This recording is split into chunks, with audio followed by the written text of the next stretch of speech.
السلام عليكم ورحمة الله وبركاته أصحابتي قيمها بدن كسو دوادا جنالكيغا نايماس هوم إن شاء الله أصحابي ما أنتم waxaan idin la wadaagi doonaa qadadii shalay jimcaha ahayd oo la rabay inaan shalay soo kaliyo oo ii suuroobi weyso ka mashquulay aan idin la wadaagi doonaa hadduu ilaahay yiraahdo horey maana u soo gelin ovenka hilib ovenka la gelinayo sababtoo ah ma sameeyo inta badan waxaana u sameynin chickenka ka fudud oo ka waqti yar korontadeena aad ay Afrika daciif u tahay hilibkana uu ka karis badan yahay chickenka waa ii fudud yahay mar walba inaan ovenka geliyo hilibka laakiin koronto badanna wuu qaadanayaa waqti badanna wuu qaadanayaa yacni saacadahaas badanaa ma taqaanaa waqtiga ka dhuminayso marka shalay insha Allah waan ku talgalay subax horaan soo gatay qadaan rabay inaan ka dhigo bacdal jimco ama bacdal qudbo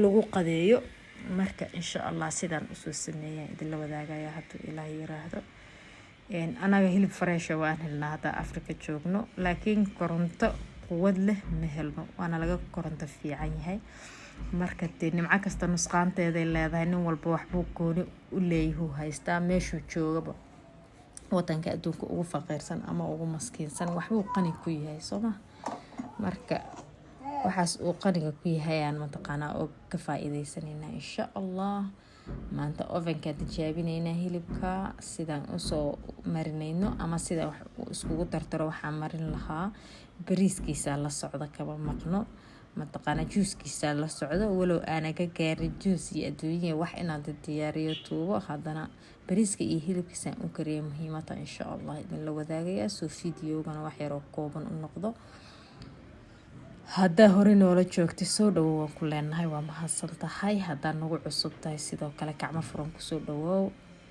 fiidiyowga insha Allah meel fog la gaarsiiyo iyo channelkaba subscribe-ta like-ta share-ta iyo commentiga wixii ra'yigaaga insha Allah waxaan idin leeyahay soo dhawaada mar kale la socod wanaagsan iyo ka faa'iideysi waan Allahayo hooyadeen hoy jannada ka see Allahayo hooyadeen hoy jannada ka see She's my pillow when I cry. She holds me inside when I can no longer fight.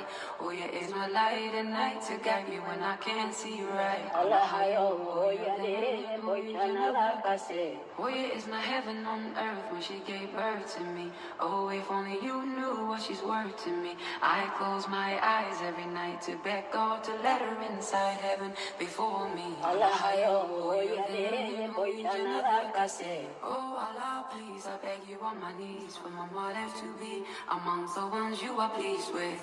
Let her lay in the gardens of heavens, drink from the rivers like Hawa and Adam. Allahayo hooyadeen hoy jannada ka see And I promise to pray till her sins are pardoned, erase the mistakes she ever made. I'll hold you. I think I way out, nuka qalbiga.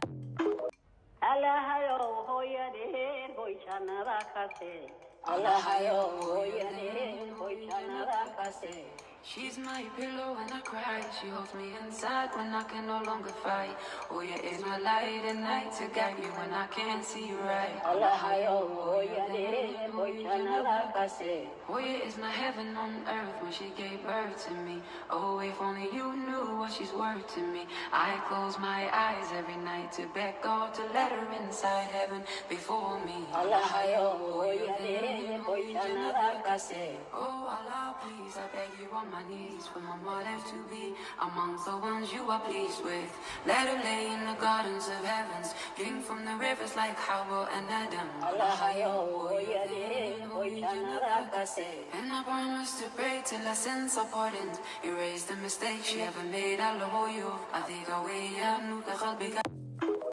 Allahayo hooyadeen hoy jannada ka see Allahayo hooyadeen hoy jannada ka see She's my pillow when I cry. She holds me inside when I can no longer fight. Oh yeah, is my light at night to guide me when I can't see right. Allahayo hooyadeen hoy jannada ka see Oh yeah, is my heaven on earth when she gave birth to me. Oh, if only you knew what she's worth to me. I close my eyes every night to beg God to let her inside heaven before me. Allah yo hoyade hoyana rakase. Oh Allah, please, I beg you on my knees for my mother to be amongst the ones you are pleased with. Let her lay in the gardens of heavens, drink from the rivers like Hawa and Adam. Allah yo hoyade hoyana rakase. And I promise to pray till her sins are pardoned, erase the mistakes she ever made. I love you. I think I way nuka qalbiga.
عوقت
ka sheekeeyay soo kusoo bax bariiskeeni iyo hilibkeeni. hilibka gacanta lagu goynayo mar haddii gacanta lagu goynayo wax u dhiman ma jiraan. maasha allah bariiskaas waxaan ka ilaabay inaan soo tuubo 2 saacadood baan biyo qandaca ku dhigay. bariis dheer waay oo maxamed la dhaho qofkii ka faa'iideysanay aad u macaan yahay una fiican yahay. marka bariiska kale intuu ka dheeriyay ilaahay amarkiisa wuu ka macaan yahay. ani ahaan wuu igala macaan yahay idinkana ma aqaano. bariiska marka 2 saacadood aan ku dhigay ma aana walaaqin. marka wax yar ma taqaanaa markaa rabtid inuu iska gaaro wax yar oo macno lahayn oo waliba u dartiibinayso xoog u walaaqin walaaqi kartaa hadaa biyo kulul korka uga darsanaysid iyo hadaa maraq uga darsanaysidba markaasuu furfur kuu noqonayaa mana kaa jajabaayo. ogow bariiska wuu kaa jajabaaya waayo 2 saacadood biyo kulul lagu dhigay haddii aad ma taqaanaa aada ka taxadarin sidaa u walaaqayso.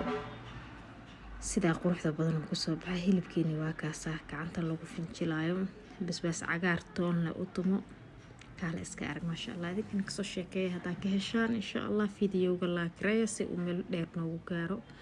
waa mahadsantihiin soo dhawaada. asalaamu calaykum.